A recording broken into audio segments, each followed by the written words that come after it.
اعوذ باللہ من الشیطان الرجیم بسم اللہ الرحمن الرحیم والذین یؤمنون بما انزل الیک وما انزل من قبلک، اور وہ کہ جو ایمان رکھتے ہیں اس پر بھی جو آپ پر نازل کیا گیا ہے محمد صلی اللہ علیہ وسلم، اور اس پر بھی کہ جو آپ سے پہلے نازل کیا گیا۔ یہ بہت اہم الفاظ ہیں، اس لیے کہ عام طور پر آج کل ہمارے ہاں یہ خیال پھیلا ہوا ہے کہ یہ تورات اور انجیل کے پڑھنے کا کوئی فائدہ نہیں، کوئی ضرورت نہیں، کوئی ضرورت نہیں کی حد تک تو شاید بات صحیح ہو، لیکن کوئی فائدہ نہیں، یہ بالکل غلط ہے۔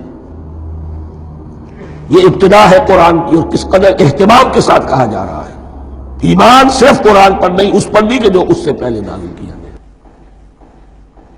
اور سورہ نساء کی آیت، اور سورہ نساء نازل ہوئی ہے کہیں جا کر سن 6 ہجری میں، یا ایھا الذین آمنوا آمنوا باللہ ورسولہ والکتاب الذی نزل علی رسولہ والکتاب الذی انزل من قبل۔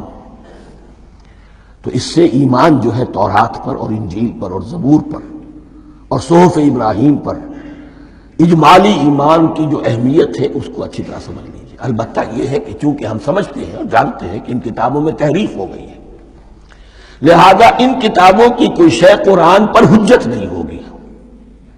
جو چیز قرآن سے ٹکرائے گی ہم اس کو رد کر دیں گے، ان کتابوں کی کسی شے کو دلیل کے طور پر نہیں لائیں گے۔ لیکن جہاں قرآن مجید کی کسی بات کی نفی نہ ہو رہی ہو تو بہت سے حقائق ہمیں ان کتابوں ہی سے ملتے ہیں۔ انبیاء کے مابین جو زمانی ترتیب ہے، کرونالوجیکل آرڈر جو ہے، وہ تو ہمیں تورات سے ملتا ہے، قرآن میں تو نہیں۔ قرآن میں کبھی حضرت نوح کا ذکر بعد میں ہے، حضرت موسیٰ کا پہلے، وہاں تو کسی اور پہلو سے ترتیب آتی ہے، لیکن وہاں ہمیں تاریخ ملتی ہے ابراہیم کی، اسحاق کی، یعقوب کی، انبیاء بنی اسرائیل کی، موسیٰ کی، عیسیٰ کی، یہ ساری چیزیں۔ تو اس کی اہمیت جو ہے اس کو سمجھ لیجئے۔ والذین یؤمنون بما انزل الیک وما انزل من قبلک وبالآخرۃ ھم یوقنون، آخرت پر وہ یقین رکھتے ہیں۔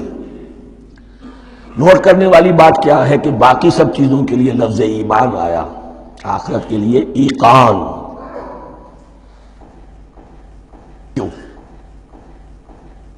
واقعہ یہ ہے کہ انسان کے عمل کے اعتبار سے سب سے زیادہ مؤثر شے ایمان بالآخرہ ہے۔ ایمان بالآخرہ ہے تو عمل سیدھا رہے گا کہ ہاں مجھے جواب دہی کرنی ہے، جانا ہے، اٹھنا ہے، اللہ کے حضور حاضری ہے۔ اگر یہ یقین ہے تو عمل صحیح ہوگا۔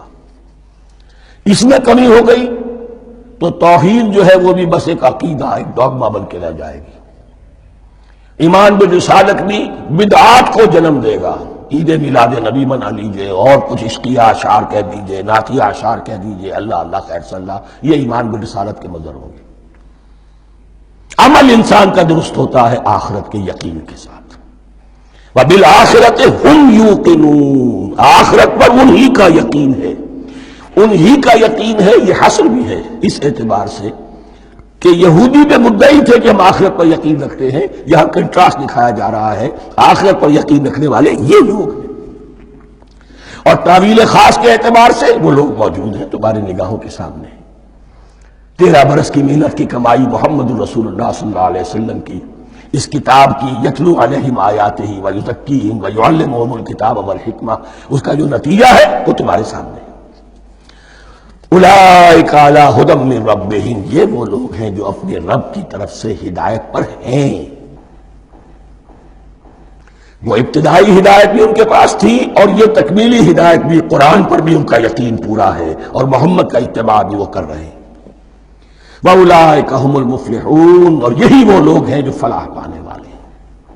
فلاح کا لفظ بھی قرآن مجید کی بڑی اہم اصطلاح ہے، منزل مراد کو پہنچ جانا، کسی باطنی حقیقت کا عیا ہو جانا۔